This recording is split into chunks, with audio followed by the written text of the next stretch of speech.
Beaucoup de choses auraient pu arriver. Votre projet n'a pas été financé. L'idée à laquelle vous aviez longuement réfléchi et encore plus longue à proposer a été écartée. Votre patron vient de dire « Nous n'avons plus besoin de vous » ou même la personne avec qui vous vouliez passer du temps de qualité n'a pas montré les mêmes intentions que vous. Parlons du rejet. Cela peut être dévastateur. Cela peut vous faire sentir sans valeur. Mais imaginez un monde où le rejet, chaque nom ou les mots qui détruisent vos idées ne vous font plus vous sentir faible, mais vous propulsent en avant, construisant toujours un pas de plus vers succès. Sénèque a dit un jour « Une bonne personne teint les événements avec sa propre couleur et transforme tout ce qui arrive à son propre bénéfice. » Vous sentez-vous exclu, ignoré ou sous-estimé? Il est temps de renverser la situation. J'ai pour vous 12 astuces incroyables qui vous aideront à pirater votre cerveau et à lui faire voir le rejet comme une opportunité d'atteindre la grandeur. Et pas seulement cela. Donnons également un message à ceux qui vous ont rejeté. Montrez-leur que vous n'êtes pas inférieur à eux. Il est donc important que vous restiez jusqu'à la fin de la vidéo. Alors, sans plus attendre, commençons. Conseil numéro 1. S'ils vous ignorent, ignorez-les aussi. Ne laissez pas l'indifférence vous faire sentir petit. Surmontez-le avec votre attitude. Ignorer ceux qui vous ignorent n'est pas une vengeance, mais une affirmation de votre estime de soi. En n'y accordant pas d'importance, vous démontrez votre valeur et reflétez leur comportement sans que cela ne vous affecte. Le rejet est douloureux et peut affecter notre estime de soi, mais il ne doit pas nous définir ni nous faire sentir inférieurs. Adoptez une attitude stoïque, acceptez ce que vous ne pouvez pas contrôler et concentrez-vous sur ce dont vous dépendez. Ne perdez pas de temps ni d'énergie avec des personnes qui ne vous apprécient pas. Ne leur donnez pas le pouvoir d'affecter votre bonheur ou votre paix intérieure. Votre valeur dépend de votre propre estime de soi et de votre vertu, et non des opinions des autres. Entourez-vous de personnes qui vous aiment, vous respectent et qui vous aident à grandir. Épictète disait « Ce ne sont pas les choses qui nous dérangent, mais les opinions que nous en avons. » Ne laissez pas le rejet vous bouleverser. Considérez cela comme une opportunité d'apprendre et de devenir plus fort. Concentrez-vous sur votre vie, vos objectifs et votre joie. Passez du temps à faire des activités qui vous profitent, comme faire du sport, lire, apprendre quelque chose de nouveau ou profiter de la compagnie de ceux qui vous apprécient. Conseil numéro 2, ne réagissez pas avec émotion. Le rejet peut être douloureux et il peut être tentant de réagir de manière impulsive, mais le calme est un outil puissant du stoïcisme. Au lieu de sombrer dans la frustration ou la tristesse, adoptez une réponse calme et consciente. Ne réprimez pas vos sentiments, mais ne les laissez pas vous dominer. Lorsqu'ils vous ignorent, au lieu de vous mettre en colère ou de chercher l'approbation, prenez du recul et demandez-vous « Pourquoi cela m'affecte-t-il » Souvent, ce n'est pas le rejet lui-même, mais nos insécurités qui nous blessent. Les stoïciens enseignent que nous ne pouvons pas contrôler ce qui nous arrive, mais seulement la manière dont nous y réagissons. Le rejet est une circonstance externe, basée sur les préférences des autres. Ne le prenez pas personnellement, mais plutôt comme une opportunité d'apprendre, de vous améliorer et d'avancer. Sénèque disait « Ce n'est pas parce que les choses sont difficiles qu'on n'ose pas, c'est parce qu'on n'ose pas qu'elles sont difficiles. » Le rejet n'est pas la fin du monde, mais un défi que vous pouvez surmonter avec sagesse et force. Il nous ignore. Respirons et réfléchissons. Ce moment ne nous définit pas. Lorsque nous maîtrisons le calme face au rejet, nous ne nous contentons pas de gérer une difficulté, nous grandissons. Troisième conseil, sortez-les de votre esprit. S'ils vous ignorent, ce conseil a une base profondément stoïque et psychologique. Les stoïciens enseignent que nous ne devons pas nous soucier de ce que nous ne pouvons pas contrôler, mais seulement de notre esprit et de nos actions. Si quelqu'un nous ignore, nous ne pouvons pas changer son attitude, mais nous pouvons changer la nôtre. Arrêtez d'accorder de l'importance à cette personne et de dépendre de son approbation. Concentrez-vous sur ce qui vous rend heureux et sur ce qui vous aide à grandir. La psychologie confirme ce conseil, montrant que les gens nous ignorent souvent pour des raisons qui n'ont rien à voir avec nous. Nous ne pouvons pas savoir ce qui se passe dans l'esprit des autres, ni assumer la responsabilité de leurs réactions. Nous pouvons prendre soin de notre estime de soi, de notre confiance et de notre santé mentale. Rechercher le soutien de ceux qui nous valorisent et établir des relations saines et positives. Acceptez-vous et acceptez les autres tels qu'ils sont, sans rien exiger ni attendre. Épictète disait « Ne comptez pas sur l'admiration des autres, ne comptez que sur vous-même. Recherchez des activités qui vous apportent une valeur ajoutée. Lire un livre de réflexion, pratiquer une activité physique stimulante, collaborer à une cause sociale. Ce ne sont pas seulement des distractions, mais des étapes pour mieux se connaître et se développer. Chaque expérience vous façonne et vous renforce, vous rendant plus flexible et plus compétent. Conseil numéro 4. Montrez votre valeur.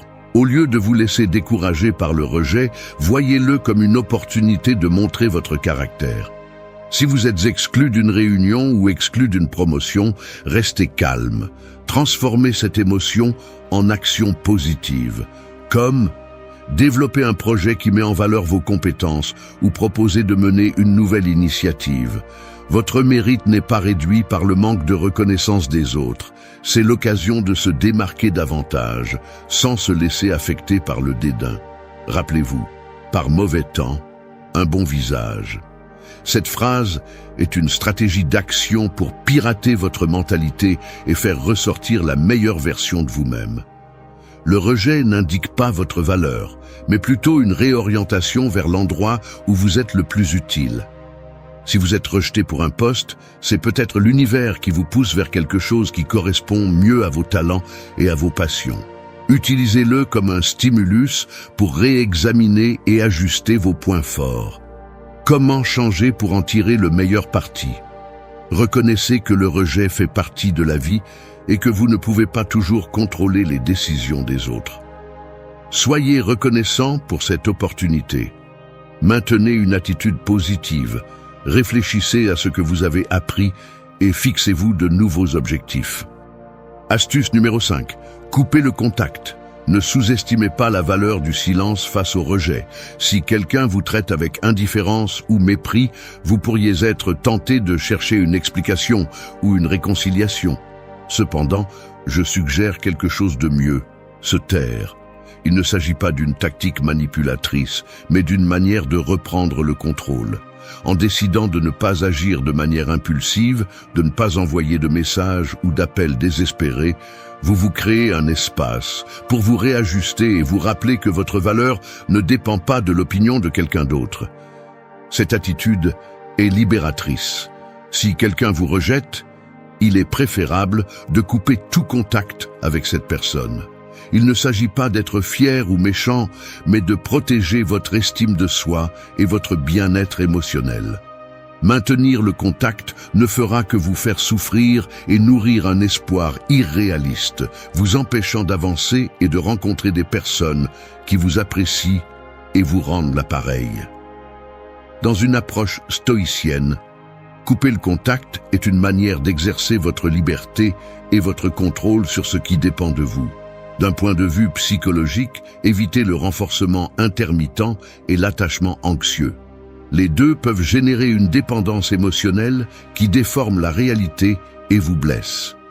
Conseil numéro 6. Prouvez-leur qu'ils ont tort. Le rejet peut être une opportunité de grandir. Mon conseil est de prouver qu'ils ont eu tort de vous rejeter. Mais d'abord, comprenez que vous devez travailler sur vous-même, pas pour quelqu'un d'autre. Grandissez par vous-même, et ce faisant, vous prouverez votre valeur à ceux qui vous ont rejeté. Éloignez-vous du ressentiment, de la frustration et des conflits, car ceux-ci vous empêcheront d'avoir des relations saines et harmonieuses. Ce conseil s'applique à n'importe quel domaine de la vie, qu'il soit professionnel, social ou amoureux. Comment grandir pour montrer que nous sommes meilleurs? Par exemple, si une de vos idées au travail a été rejetée, plongez-vous dans l'apprentissage, la pratique et montrez un niveau de compétence que vous ne soupçonniez même pas avoir. Construisez silencieusement une forteresse de compétences et de confiance en soi. Analysez ce que recherchent vos supérieurs, trouvez et améliorez les inconvénients de votre idée. Faites en sorte que vos supérieurs remarquent vos progrès et vous valorisent positivement. N'oubliez pas que la plus grande victoire est de réaliser que la seule validation qui compte vraiment est celle que vous vous donnez. Concentrez-vous sur votre croissance personnelle et prouvez votre valeur à travers vos actions et vos réalisations. Conseil numéro 7, sortez et amusez-vous. La réaction habituelle face au rejet est de s'isoler, mais il existe une autre façon de voir les choses. Nous ne pouvons pas accorder autant d'importance à l'opinion de quelqu'un qui ne nous valorise pas. Alors, sortez et amusez-vous. La vie s'enrichit lorsque l'on ose quitter le familier. Nous recherchons non seulement la joie pour en profiter, mais aussi pour nous renforcer face au rejet. Faites face à cette envie en recherchant intentionnellement la joie. Il ne s'agit pas de nier vos émotions, mais de leur donner une nouvelle étape. Découvrez un nouveau passe-temps ou reprenez un ancien passe-temps. Les humains sont des êtres sociaux et les expériences partagées recèlent une énorme force. N'oubliez pas la valeur de votre tribu. Le stoïcisme nous apprend à accepter ce que nous ne pouvons pas contrôler, comme le jugement des autres. Sortir et s'amuser est une façon de pratiquer l'indifférence envers l'extérieur et de cultiver la joie intérieure. Le psychologue Albert Ellis propose que le rejet ne nous affecte pas directement, mais dépend de nos croyances irrationnelles. Sortir et s'amuser remet en question ces croyances et les remplace par des croyances plus rationnelles et positives. Cependant, n'utilisez pas le plaisir pour éviter le problème, mais pour le surmonter et en tirer des leçons. Comme le disait Sénèque, ce n'est pas que nous ayons peu de temps, mais que nous en perdons beaucoup. Utilisez chaque rire et chaque histoire pour vous rappeler que vous êtes bien plus que vos échecs. Aventurez-vous dans l'inconnu. Le rejet peut sembler une porte fermée, mais il en ouvre en réalité bien d'autres. Conseil numéro 8. Construisez votre statut social. Au lieu d'aspirer à la reconnaissance, le stoïcisme nous invite à transformer le mépris en un stimulant pour le progrès personnel. Concentrez-vous sur l'amélioration personnelle et la collaboration sociale. Créer son propre statut social signifie se valoriser pour ses vertus et ses actions et non pour les opinions des autres. Ainsi, vous évitez de dépendre de l'approbation des autres, ce qui vous rend plus résilient et autonome. Des activités telles que l'entraînement physique, l'exploration de loisirs ou la progression dans votre profession sont des ressources pour se sculpter un moi plus puissant et plus tenace. Partagez votre voyage, non pas pour les éloges, mais pour la connexion. Parlez de vos préoccupations ou de vos réussites pour trouver d'autres personnes qui correspondent à votre histoire. Il ne s'agit pas d'une tactique visant à accumuler des adeptes, mais d'un effort honnête pour trouver des âmes similaires. D'un point de vue psychologique, ces conseils profitent également à notre santé mentale. Le rejet peut entraîner des sentiments de solitude, d'anxiété ou une faible estime de soi. Cependant, en créant votre statut social, vous développez un sentiment d'appartenance, d'identité et de but. Entourez-vous de personnes qui vous apprécient pour ce que vous êtes. Cultivez vos passions et vos objectifs et soyez fiers de vos réalisations. Cet état d'esprit stoïque transforme le mépris en une puissante vague de transformation positive. Conseil numéro 9. Faites comme s'il n'existait pas. Le stoïcisme accepte le rejet comme quelque chose qui échappe à notre contrôle et qui ne devrait pas affecter notre bonheur intérieur. Les stoïciens croyaient que nous ne pouvons contrôler que nos propres actions et attitudes et que nous devons être indifférents aux choses extérieures qui échappent à notre pouvoir. Marc Aurèle a dit « Ne vous laissez pas influencer par les opinions des autres. Poursuivez droit dans votre objectif et marchez avec joie sur le chemin de la vie. » Psychologiquement, agir comme si le rejet n'existait pas peut avoir des effets positifs et négatifs. D'une part, cela aide à surmonter la peur du rejet et à développer une plus grande estime de soi et une plus grande confiance en soi. Les personnes qui s'affirment et se concentrent sur leurs propres valeurs et objectifs sont moins susceptibles de se sentir rejetées ou démotivées. D'un autre côté, nier ou réprimer les sentiments de douleur, de frustration ou de tristesse que le rejet peut provoquer peut nuire à la santé mentale et émotionnelle, vous empêchant de traiter correctement ce qui s'est passé et d'apprendre de l'expérience. Carl Jung disait « Ce que vous niez vous soumet, ce que vous acceptez vous transforme ». La meilleure façon de répondre à l'indifférence est avec sérénité. Ne mendiez pas et ne gaspillez pas votre énergie à essayer de susciter son intérêt. Concentrez votre intérêt ailleurs. Dans les situations sociales, adressez-vous à quelqu'un qui apprécie votre présence. Dans les interactions inévitables, gardez les conversations courtes et directes. En ne vous engageant pas dans un combat à sens unique, vous évoluez vers de meilleures opportunités et un état d'esprit plus calme. Conseil numéro 10. Ne sollicitez pas d'attention. Face au rejet, ne demandez pas d'attention. Cette attitude démontre un manque d'estime de soi et de maîtrise de soi qui vous rend dépendant de l'approbation des autres. Le stoïcisme et la psychologie s'accordent sur le fait qu'accepter le rejet comme une réalité inévitable ne définit ni votre valeur, ni votre bonheur.